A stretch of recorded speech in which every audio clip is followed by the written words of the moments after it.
Jeremias capítulo 4, versículo 1 diz assim: Se voltares, ó Israel, diz o Senhor, volta para mim. Se voltares, ó Israel, diz o Senhor, volta para mim. Se removeres as tuas abominações de diante de mim, não mais andarás vagueando. Se jurares pela vida do Senhor, em verdade, em juízo e em justiça, então nele serão benditas as nações e nele se glorificarão.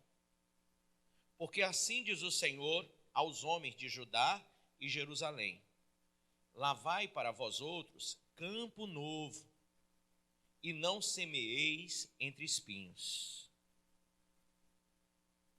Circuncidai-vos para o Senhor, circuncidai o vosso coração, grife, ó homens de Judá e moradores de Jerusalém, para que o meu furor não saia como fogo e arda, e não haja quem o apague, por causa da malícia das vossas obras. Anunciai em Judá, fazei ouvir em Jerusalém, e dizei: tocai a trombeta na terra, gritai em alta voz, dizendo: ajuntai-vos e entremos nas cidades fortificadas. Arvorai a bandeira rumo a Sião, fugi e não vos detenhais, porque eu faço vir do norte um mal, uma grande destruição. Já um leão subiu da sua ramada, um destruidor das nações. Ele já partiu, já deixou o seu lugar para fazer da tua terra uma desolação, a fim de que as tuas cidades sejam destruídas e ninguém as habite. Cingi-vos, pois, de silício. Lamentai e uivai, porque a ira ardente do Senhor não se desviou de nós. Sucederá naquele dia, diz o Senhor, que o rei e os príncipes perderão a coragem, os sacerdotes ficarão pasmados e os profetas estupefados. Então disse eu: Senhor Deus, verdadeiramente enganaste a este povo e a Jerusalém, dizendo: tereis paz, e eis que a espada lhe penetra até a alma? Naquele tempo se dirá a este povo e a Jerusalém: vento abrasador dos altos desnudos do ermo assopra diretamente a filha do meu povo, não para padejar nem para limpar. Vento mais forte do que este virá ainda de minha parte, e então também eu pronunciarei a sentença contra eles. Eis aí que sobe o destruidor como nuvens, os seus carros como tempestades, e os seus cavalos são mais ligeiros do que as águias. Ai de nós, estamos arruinados. Lava o que, pessoal? O teu coração da malícia. Lava, grife isso, o teu coração da malícia, ó Jerusalém, para que sejas salva. Até quando hospedarás contigo os teus maus pensamentos? Até aí, diga: Pai, me ensina a tua palavra em o nome e para a glória do Senhor Jesus. Amém. Pode sentar. Então, o profeta Jeremias, ele é levantado nesse ministério de avivamento. Um ministério de avivamento. Por quê? Se você fizer uma leitura sobre a vida de Jeremias, ele é conhecido por alguns como o profeta chorão, porque ele lamenta, ele chora a situação espiritual de Israel. E o propósito de Deus com Jeremias é levar o povo de Israel, trazer o povo de Israel de volta para Deus. Porque todas as desolações, todas as destruições que vieram sobre Israel, estava diretamente ligado ao coração daquele povo. Um povo arvorado em todo o descaminho, um povo que vivia todas as os propósitos dos seus próprios corações e se distanciavam de Deus cada vez mais. Muito embora tivessem notórios sinais de que Deus não se agradava daquilo. Pela própria situação que eles viviam, pelos cárceres, pelas desolações das suas cidades, pelas percas que eles tinham, tanto no lado financeiro, como também as diversas dominações de impérios sobre o povo, um povo que tinha uma promessa, um povo que tinha uma lei, um povo que tinha os estatutos de Deus. Então, nós até um dia estudamos aqui que estatuto é uma coisa, mandamento é outra e lei é outra. Quem lembra disso? E promessa é outra.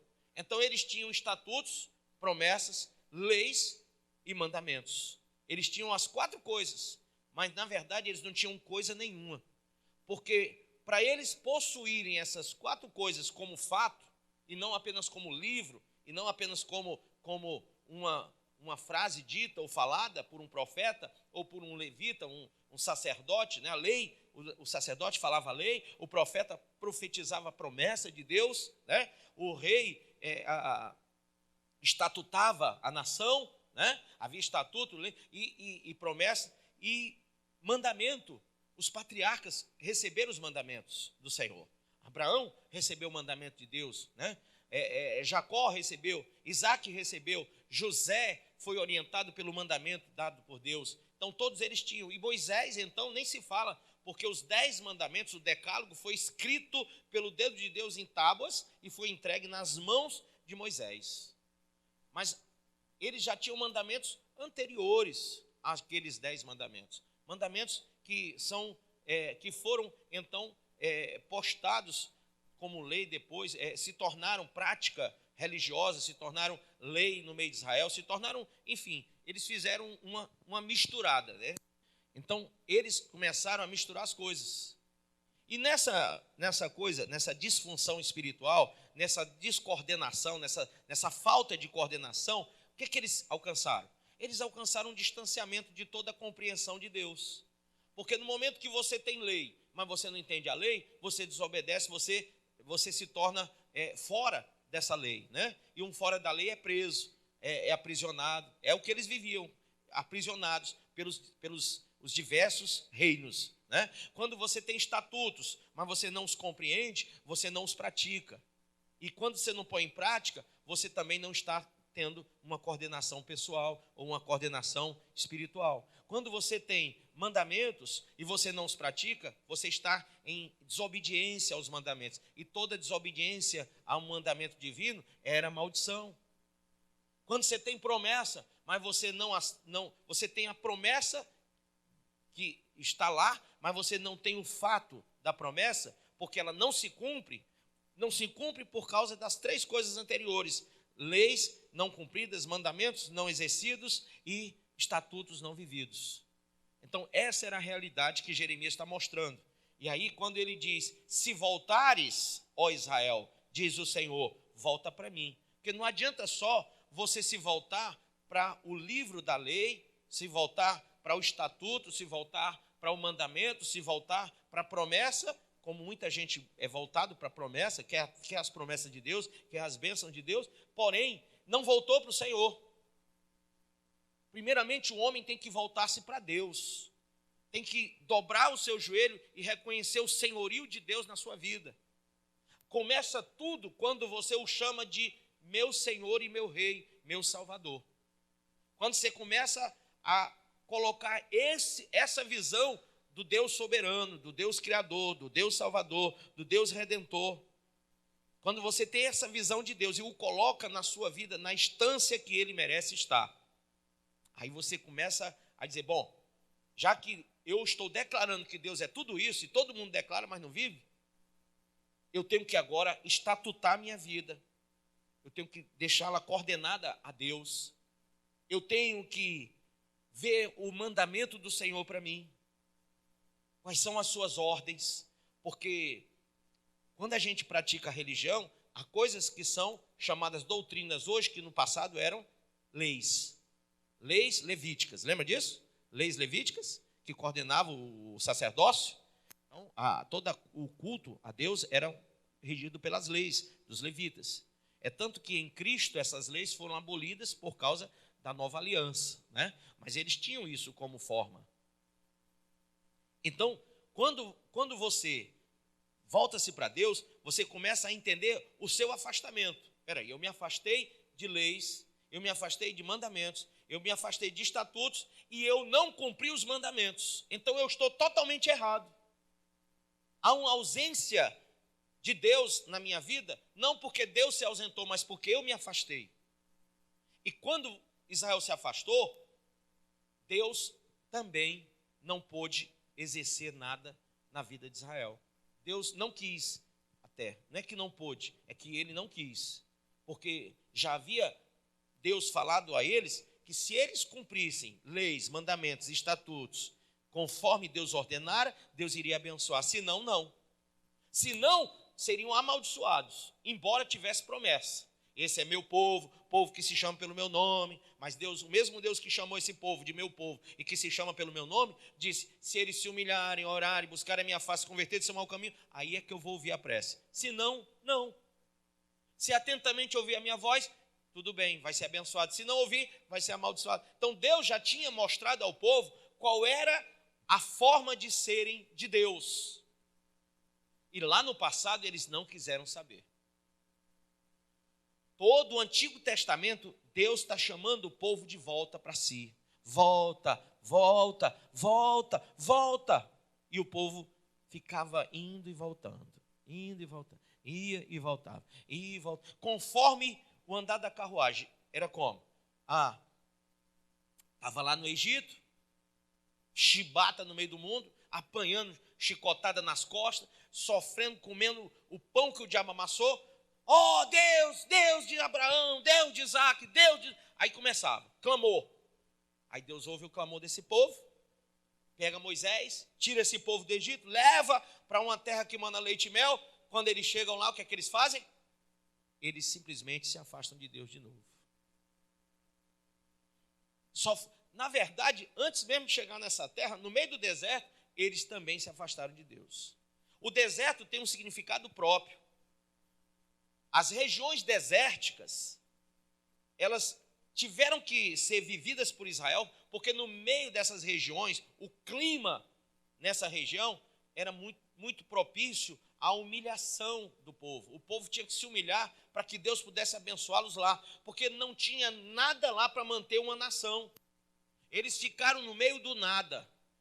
E só Deus pega alguém e põe no meio do nada e diz, agora que você está no meio do nada, agora que você nada tem, que você nada é e que você nada pode fazer, eu posso fazer todas as coisas naquele que me fortalece. Eu posso todas as coisas naquele que me fortalece. Jesus disse, sem mim nada podeis fazer. E as palavras de Deus começam a ter sentido no meio do nada. Agindo eu, quem impedirá?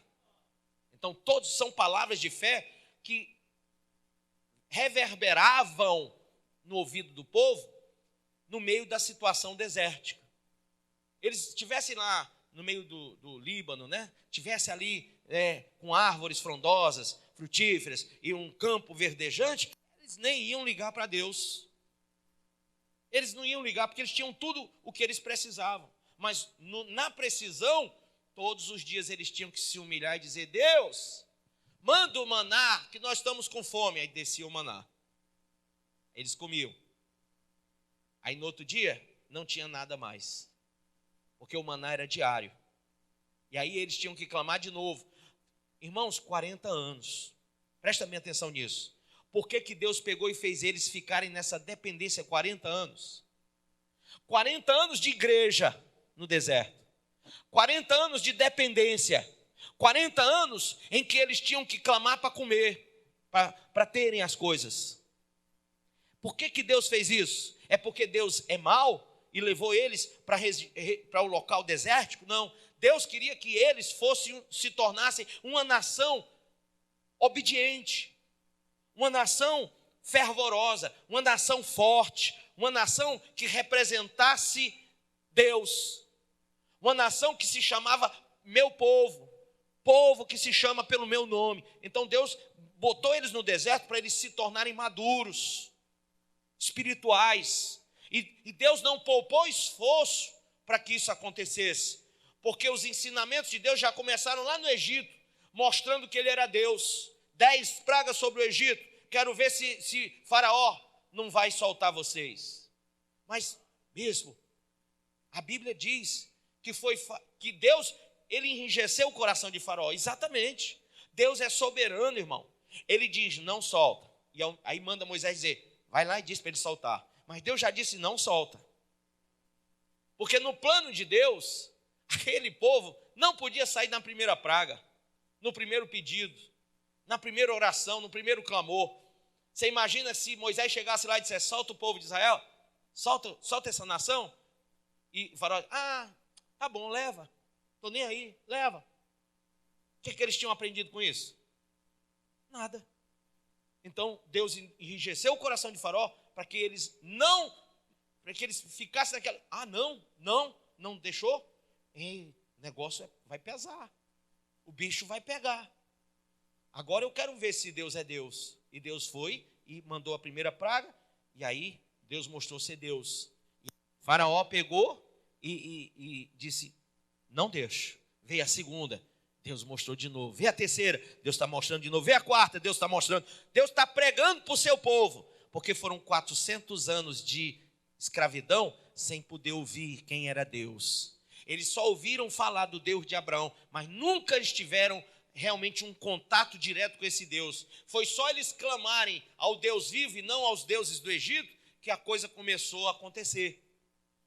Mas Deus tinha que dar primeiro o discipulado. O primeiro discipulado eram 10 pragas lá no Egito. Terminaram as 10 pragas. Terminou meu primeiro discipulado. Discipulado 1, agora vem o discipulado 2. Vai para o deserto. Aqui já começa com a abertura do Mar Vermelho. Amém?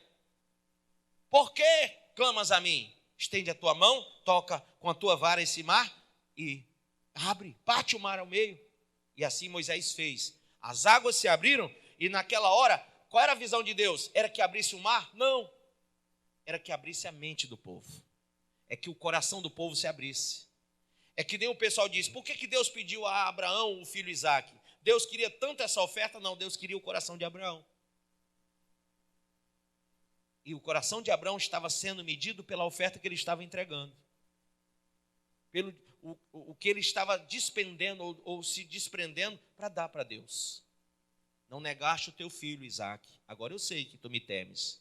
Eu conheci teu coração agora com esse sacrifício. Então, quando Deus dá o segundo discipulado, ele começa querendo abrir o coração do povo, mostrando que o mar se abre. Ele coloca colunas de fogo para que esse coração aberto seja aquecido. E ele coloca nuvens sobre a cabeça do povo para que esse coração seja, como diz lá no Salmo 23, né? A minha alma refrigera. Então, para que houvesse refrigério na alma desse povo. Então, aquece, refrigera, quente, frio, aquece e refrigera. Deus mostra, olha, eu quero, nesse segundo discipulado, no meio do deserto, que vocês entendam que eu sou Deus e que vocês não podem e não devem se afastar de mim. E eles passaram toda aquela coisa, codornizes vieram do lado do mar para servi-los, eles viram águas saindo de rochas, eles viram todos uns milagres, né, as vitórias, tudo no meio do deserto. Terminou o deserto, terminou o segundo discipulado. Agora, nesse segundo discipulado, muita gente não pôde seguir o Senhor. Por quê? Porque eles estavam sempre querendo voltar para o Egito. Sempre querendo voltar àquilo que eles viveram antes. E Deus não é Deus desse tipo de coisa. Então, aquela geração passou no deserto. E os filhos deles que ouviram o discipulado, os filhos deles que receberam discipulados, porque tudo era passado de pai para filho, os filhos que viram com os seus olhos o que acontecera naquela geração, entraram na terra com o efeito do segundo discipulado. Qual era o efeito do segundo discipulado?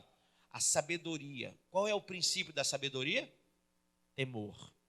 Ei, nós estamos entrando na terra que mana leite e mel, terra prometida a Abraão, mas essa terra é terra de cão.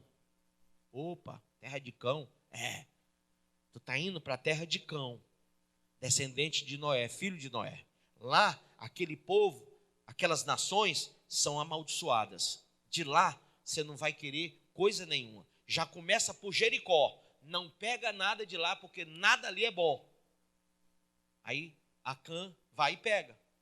E Deus faz com que o povo perceba que não estava correto diante dele o que Acã fez.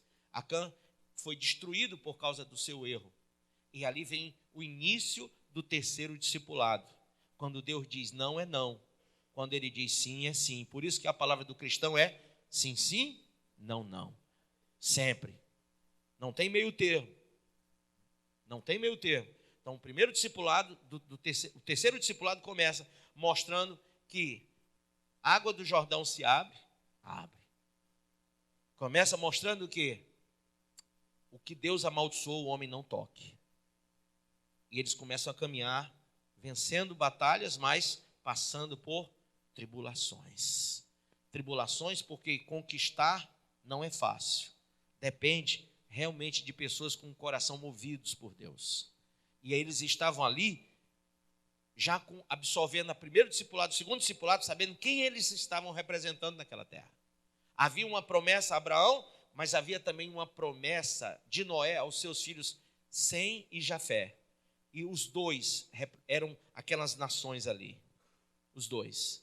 Então, irmãos, quando eles entraram lá, 2 tribos foram ordenadas que não recebessem coisa nenhuma de herança. Foi a tribo de Levi e Simeão. Lembra? Os dois não tinham herança. Por que não tinham herança? Em primeiro lugar, Deus é Deus de palavra. E Deus também não tira, não volta atrás a palavra de Deus. Noé, quando amaldiçoou Cão, disse: você Cão, tua geração, teus filhos vão servir aos filhos de Sem e Jafé. Vão ser servos deles. E quando Jacó amaldiçoou a Levi e a Simeão por terem feito uma carnificina, por terem enganado, por terem quebrado uma aliança, por terem quebrado um juramento, eles foram amaldiçoados e ficaram sem herança. Então, Simeão ficou de fora. Você vai ficar aquém do Jordão. E você, Levi, vai entrar, mas você vai fazer uma coisa. Você vai entrar? Vai. Mas você não tem herança lá.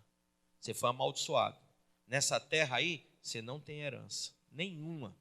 Não, nenhuma. Você não tem nada aí para você. Mas eu vou fazer uma coisa, porque eu sou Deus. Até agora, quem toma conta de tudo são os primogênitos.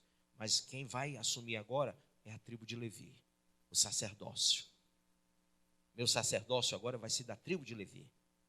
Eu vou dar a vocês a honra e o trabalho de sacerdotal. Mas tem um detalhe. A partir de agora, você não tem terra, você não tem nada, possessão nenhuma aqui, mas todas as outras, os seus irmãos, as tribos dos seus irmãos, vão manter vocês com a 10ª parte de tudo que é o dízimo. Amém? O dízimo voltou nesse dia, sim, mas continuava sendo um mandamento e não uma lei. Amém? Aquele mandamento que Deus deu a Abraão para entregar Melquisedeque estava sendo praticado para manter Levi. Eles passariam a ser mantidos pelos dízimos de tudo. E assim, eles continuaram no terceiro discipulado. Começou a usar os profetas. Começou pelos profetas. Pegou o profeta Samuel, e outros. Foram surgindo os profetas. Teve os juízes, vieram os profetas e vieram os reis. Primeiro o rei Saul, rejeitado por Deus pelo seu pecado. Depois veio o rei Davi, um homem segundo o coração de Deus, que cometeu pecados, mas era segundo o coração de Deus. Depois veio Salomão, homem sábio, porém um grande pecador, que acabou perdendo após o seu reino. Os seus filhos padeceram porque o reino foi dividido em virtude do seu pecado. Aí estavam já entrando no quarto discipulado. Fidelidade. Se vocês se mantiverem fiéis, leais, compromissados comigo, o reino de vocês é perpétuo. Disse Deus a Davi, disse Deus a Salomão. Mas se vocês quebrarem essa aliança, o reino de vocês vai ser dividido. E foi. Discipulado de não haver deslealdade, divisão, nada disso. Mas houve. Então, o reino foi dividido. E Jesus falou sobre isso e disse: um reino dividido não subsiste. Então, Paulo ainda diz: dois não andarão juntos se não concordarem. E Israel entrou nessa. E aí, só divisão. E onde há divisão, há o quê? Perca. Por que o judeu não se separa da esposa? Porque vai ter que dividir. E eles não querem dividir, eles só querem multiplicar. Amém? Eles não querem divórcio. Divórcio quer dizer repartir coisas. E eles, judeus, nunca querem repartir nada, eles querem conquistar. A visão de um judeu é conquistar. Aí, essa lição dos reis que foram perdendo a glória do passado, foram pés pelas mãos. Esses reis que meteram tantos pés pelas mãos foram perdendo e foram sendo escravizados. E essa escravização toda fê-los chegar a essa situação aqui que Jeremias está retratando. Se vocês têm que voltar, voltem para mim. Se vocês têm que voltar, voltem para mim. Amém? Volta para mim. Se removeres as tuas abominações. E o que é que Deus está dizendo? Tem um se. Vocês já tiveram tanto discipulado, mas tem um se. Vocês vão ter que tirar as abominações. Amém? Se vocês removerem abominações de diante de mim, não mais andarás vagueando. Vocês estão vagueando porque vocês se afastaram de leis, mandamentos, estatutos e promessas. Vocês se afastaram de mim. Mas se voltarem, voltem para mim e respeitem leis, mandamentos, estatutos e promessas. Amém? E aí, irmão, eu quero chegar nesse versículo de número 14, como o versículo áureo da minha mensagem. Então, o versículo áureo diz assim, verso 14. Lava o teu coração de quê? Malícia. Lava o teu coração da malícia, ó Jerusalém, para que seja salva. Essa não é uma palavra qualquer, ela vem de um profeta. Quem crê que a palavra de Deus é atemporal, levanta a mão.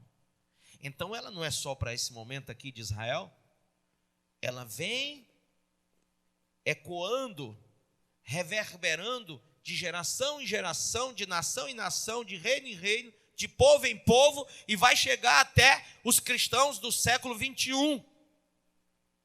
Que por mais que tenham tido todo o discipulado de Cristo na cruz, dos apóstolos em seu testemunho de vida, de sacrifício pessoal, que a igreja primitiva passou para suas gerações, apesar de todo o sistema neotestamental, doutrinário, apesar de toda a historicidade bíblica, do Gênesis até o Apocalipse, de toda a revelação, seja profética, seja histórica, seja alegórica, seja como for, tudo que vem de lá, a igreja do século 21 está desviada, afastada da palavra de Deus.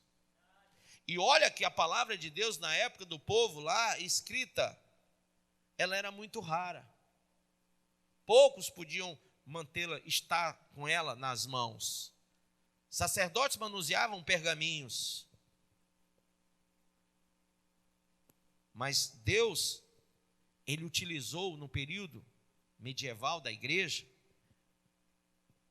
sacerdotes para entrarem, serem introduzidos pelos muros da igreja romana, a fim de avocar a palavra que lá estava. Essa palavra não podia ficar em quatro paredes, ela tinha que ser tirada de lá e ser transmitida ao povo. Mas antes que ela fosse queimada, porque os pergaminhos iam ser queimados, a igreja romana não queria que todos soubessem que todo aquele sistema de cobranças injustas que eles praticaram, as indulgências, aquilo tudo estava sendo imposto como mandamento, lei como estatuto e como promessa ao povo. Porque o povo não tinha acesso à palavra, então eles criam no que os sacerdotes romanos falavam. Deus usou homens para entrarem lá, e lá dentro dos muros da igreja, se converterem, foram visitados pelo Espírito Santo, amém?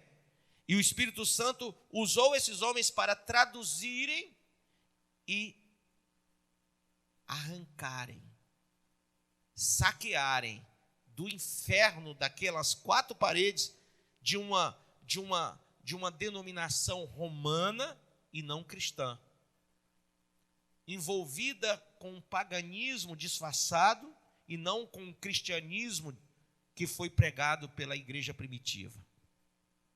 Então Deus faz com que eles saqueiem, com que eles arranquem daqueles muros a palavra, já traduzida e já transmitida ao povo em letras.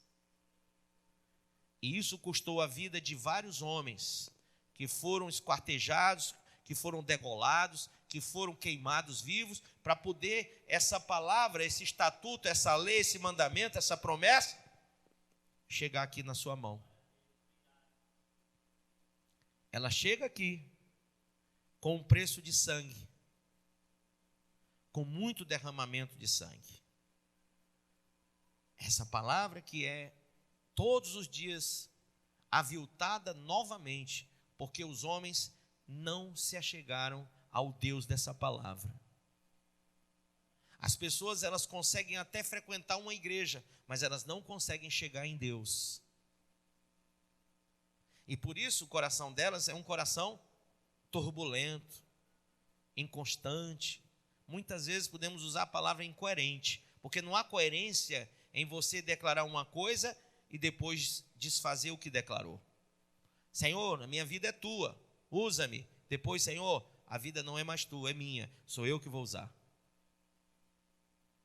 Senhor, seja feita a tua vontade, assim na terra como no céu. Senhor, não, a tua não, a minha, aqui na terra. A tua aí no céu, mas aqui na terra é a minha. Então, essa igreja bipolar,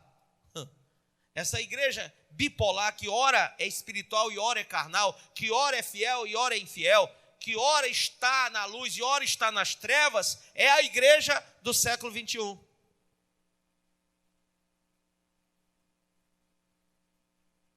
E dela o apóstolo Paulo falou que haveriam muito choro, muito ranger de dentes. Por quê? Porque essa é a igreja do último discipulado. É a igreja da última hora. É a igreja do último momento. É a igreja que não está mais na nuvem do refrigério e nem na coluna do fogo. Não é mais quente nem fria. É uma igreja morna. É uma igreja que está voltada para seus prazeres, para sua vontade, para as suas riquezas, para os seus deleites. É uma igreja que não está ligada a Deus e ao trono da graça, mas tão somente a si mesma. E essa igreja do século 21, Paulo disse a Timóteo, buscarão e cercar-se-ão de mestres conforme suas cobiças, não mais conforme a minha palavra. Mas tu, disse Paulo, sê sóbrio. Ser sóbrio. Você que é cristão hoje tem que ser sóbrio. E você tem que combater o bom combate. Você tem que correr a sua carreira de fé. Você tem que guardar essa fé. Porque o período que nós estamos vivendo é o período do último discipulado. E eu falo último discipulado da igreja que tem a permissão, que tem a graça de ter ouvido falar do primeiro, do segundo, do terceiro, do quarto, do quinto e do sexto, que é esse agora. Bispo, então acabou ou acabam os discipulados agora? Não. Essa igreja que está no sexto discipulado, ela vai receber se ficar no 7º discipulado. Se ela não for arrebatada com Cristo, se hoje ela não aprendeu ou quer aprender a viver em Cristo, por Cristo e para Cristo, ela vai ficar para o último discipulado. E esse último discipulado, ela vai se unir em sofrimento e em dor com muitos que estão na mesma situação, inclusive Israel, que só vai reconhecer o Senhor nessa última hora e nesse último discipulado. Então, todo aquele que ouviu falar, todo aquele que os olhos viram, do primeiro, do segundo, do terceiro, do quarto, do quinto, do sexto discipulado, todos aqueles que passaram e viram e ouviram falar sobre o Senhor e não deram ouvidos à voz do Senhor e não cumpriram os estatutos, mandamentos, leis do Senhor e não guardaram as suas promessas, mas tiveram 6 discipulados para fazerem isso e não fizeram, esses é que vão ficar para o último discipulado. São 7 anos em que o mundo vai ver o anticristo. Essa é a primeira parte do discipulado. E nessa primeira parte do discipulado, eu estava vendo ontem na TV, ontem de noite, de madrugada que eu cheguei 3 horas, né? E eu liguei a TV e fui ver, tinha um canal mostrando sobre a tecnologia, como está avançada, e eu comecei a ver aquilo, porque isso muito me interessa, não pela tecnologia, mas por saber que faz parte do último discipulado. E eles estavam mostrando drones que conseguem atingir, esses drones agora eles usam armas de precisão, esses drones conseguem atingir até uma formiga na areia. Eles têm uma capacidade tremenda, são guiados por satélites, inclusive. Então, é impossível correr do anticristo. Aí comecei a ver que nossa carteira hoje, de identidade, CPF, tudo vai ser trocado por uma identidade, a princípio, celular. Vai constar, alguns até já têm no celular seus documentos, seja de habilitação, identidade ou CPF. Posteriormente, que o celular pode ser roubado. Então, para que você não seja roubado e não se torne uma pessoa que, eu perdi, né? Eu perdi minha identidade, meu CPF, eu estou sem documento. Então, eles vão não sugestionar, eles vão legalizar que a obrigatoriedade de que você seja realmente, carregue no seu corpo em um chip, é mais próximo do nosso entendimento hoje, é esse chip mesmo, que feito em nanotecnologias, ele é minúsculo, muito pequeno, e ele tem a capacidade de dar milhares de informações de uma mesma pessoa. Então, estava vendo tudo isso e percebendo que o início de tudo, do 7º discipulado, vai ser a expansão de uma forma absurda da tecnologia. Isso já começou, já está em disparada, mas vai ser muito mais forte do que você imagina. As pessoas hoje estão afastadas, isso é uma jogada de Satanás muito, muito forte. As pessoas estão afastadas dos templos, porque elas conseguem assistir a palavra pelo celular. Então elas estão sendo dissociadas do local de culto a Deus, de celebração de culto a Deus. Elas já estão sendo dissociadas do lugar de adoração. Essa é uma armadilha. Bispo, por que o senhor então não para de transmitir essa palavra, já que o senhor não quer que o povo se afaste? É que eu não posso impedir que venha o 7º discipulado. E a Bíblia deu uma ordem a mim que eu pregue a todo mundo o evangelho. De forma que, apesar de ser um canal de dissociação, de afastamento da igreja atual, também é um lugar de pregação para aqueles que nunca ouviram a palavra de Deus ou que precisam ouvi-la de alguma forma. Cabe ao povo de hoje ser prudente. Mateus 25 fala da mulher prudente, das virgens prudentes. Elas têm que ser prudentes ao ponto de perceberem os sinais do tempo. Como os magos viram os sinais do tempo e chegaram até Cristo, você vai ter que ver os sinais dos tempos. E que eles são sinais finais, para que você hoje tenha a prudência de chegar até Cristo. O sétimo período, ou o sétimo discipulado, iniciar-se-á com o advento de toda essa tecnologia e essa dimensão política globalizada, onde um líder mundial será eleito. Isso não está difícil de acontecer. Não está. Com toda a classe política totalmente empolvorosa, alguém vai assumir para botar a casa em ordem. Então, iniciar-se-á esse período de discipulado daqueles que ficaram. E aí, nós temos o entendimento sobre 3 anos de paz, 3 anos e meio, e 3 anos e meio de tribulações horrorosas. Depois, quem restar desse período, quem restar aí, não é muita gente, vai ter um milênio em Cristo. Que também eu digo a vocês, se aqueles que ficarem conseguirem chegar lá.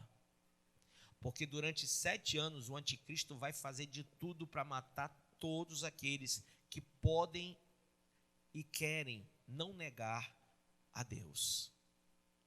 Aqueles que não vão receber a marca vão ser mortos, perseguidos e mortos. Você imagina num mundo como hoje, que eu já não consigo. Para onde você vai, o pessoal diz para você assim, você vai comprar na Americana, eles dizem CPF.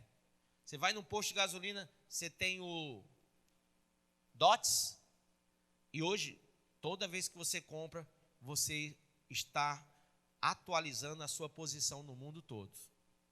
O seu celular tem um localizador, além do chip, que já é localização, já dá a localização, ele tem um sistema de localização que, se você deixar ligado, seu familiar sabe onde você está. Não é assim? É um GPS, né? Mostra tudo, mostra para onde é que você vai e também mostra onde é que você está. Então, você hoje está sendo visto, até mesmo quando o seu celular está desligado. Eu estava vendo uma entrevista sobre o celular, que ele desligado tem tanto áudio como vídeo. Incrível, né? Alguém está vendo o que eu estou falando? Estou nem aí. Alguém está vendo o que eu estou falando com ele desligado. Outras empresas ligadas ao anticristo, eu sei que elas estão, você está com esse aparelho desligado, mas ele está gravando e transmitindo onde você está e o que você está fazendo. A sua TV de LED, começou com plasma, agora é LED. TV com toda uma tecnologia nova, agora tem a TV de LED, que você liga ela e desliga com sua voz. Ela tem sensor de voz. Que incrível isso, né? Mas isso aí já está no mercado lá no Japão e outros países há muito tempo. Só aqui que está chegando agora. E essa TV, ela também mostra onde você está e o que você está fazendo. Tá? Então, quando você está no seu quarto, a TV está desligada e você diz que o mundo não está lhe vendo, está lhe vendo sim. Sua TV está mostrando tudo. Seu celular está mostrando tudo.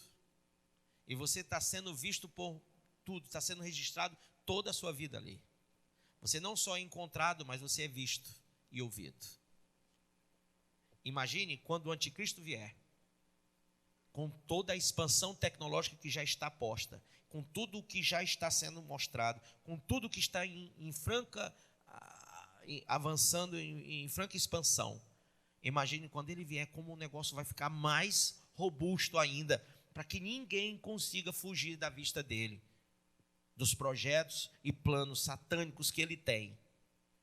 E claro e evidente, como em países árabes e países de religião muçulmana, os cristãos estão sendo mortos, aqui no Brasil e em países que se dizem cristãos, também haverá essa perseguição de forma a matar muita gente. Se você conseguir, Jesus falou para aquelas mulheres que choravam, não chores por mim, vocês chorarão mais pelos filhos de vocês. Esse é o período do choro e do pranto e da lágrima. É o período do desespero. 3 anos e meio de muita mortandade. Quem passar, quem viver, todos aqueles selos que serão abertos, eu não vou falar todos agora quem são, porque é muita coisa. Mas eu digo a vocês, quem passar por tudo isso e viver, vai ter 1000 anos nessa segunda parte do primeiro discipulado, do 7º discipulado, onde terá 1000 anos com Cristo. E aquele milênio passará. Durante um milênio o diabo estará preso, aprisionado. E posteriormente ao milênio será solto e convencerá muitos contra Cristo novamente. E muitos se voltarão contra Jesus naquele período pós-milênio. E haverá novamente uma grande mortandade. E o diabo será lançado finalmente no lago que arde com fogo e enxofre. Ele será o primeiro morador, junto com o anticristo e os falsos profetas. Serão lançados lá. Não tem ninguém lá hoje, mas serão os primeiros de lá. E depois deles, todos aqueles que amaram e cometeram a mentira, todos aqueles que cometem a prostituição, a lascívia, crentes que hoje a gente diz, não põe seu corpo à mostra, não fica fazendo isso no Facebook. Não, irmão, não fique fornicando, prostituindo, adulterando, mentindo, roubando, matando. Olha, irmão, presta atenção, não é homofobia, é que a Bíblia diz que aqueles que praticam o sodomismo, o gomorrismo, não herdarão o reino dos céus. Todos aqueles que têm essas práticas, os bebarrões, os avarentos, os ladrões, aqueles que negam o dízimo e a oferta da casa de Deus são chamados de ladrões e avarentos. Os cães, quem são os cães? Cães não é cachorro, não é um vira-lata, ou um Doberman, ou um pitbull, não. Os cães são aqueles que cuspiram ou que pisaram na cruz de Cristo. Tiveram acesso ao Santo dos Santos, mas rejeitaram. São chamados hoje por nós de quem? Desviados. São chamados desviados. E até tem gente que diz, eu não gosto que me chame de desviado. Não gosto. Amém. Mas essa palavra é a palavra mais suave para chamar você de cão. Entendeu? Você que desvia, você é chamado de cão na Bíblia. É um dos cães. E tem um detalhe para eles. Assim como os filhos de cão não tiveram herança naquela terra, mas perderam tudo, os cães, que são os desviados, também perdem tudo. Não têm direito à salvação e nem às mansões celestiais, ao reino de Deus eterno. A sua eternidade, eles não têm direito. São os cães. Então, todos esses serão lançados no lago que arde com fogo e enxofre, nessa segunda parte do 7º discipulado de Deus. E aí, nessa última parte, pós-juízo, pós-trono branco, haverá então novo céu, nova terra, para aqueles que realmente reconheceram estatutos, leis, mandamentos e promessas. Esses que guardaram no seu coração, que deixaram suas lâmpadas acesas e que guardaram o azeite. Esses que não perderam a promessa, nem deixaram de se estatutar de acordo com a orientação de Deus, que não deixaram de cumprir conforme o mandamento do Senhor. Esses que andaram nas leis morais, espirituais do Senhor. Esses que não se afastaram de Deus, irão passar a eternidade com Ele, para a glória de Deus Pai, de Deus Filho e de Deus Espírito Santo.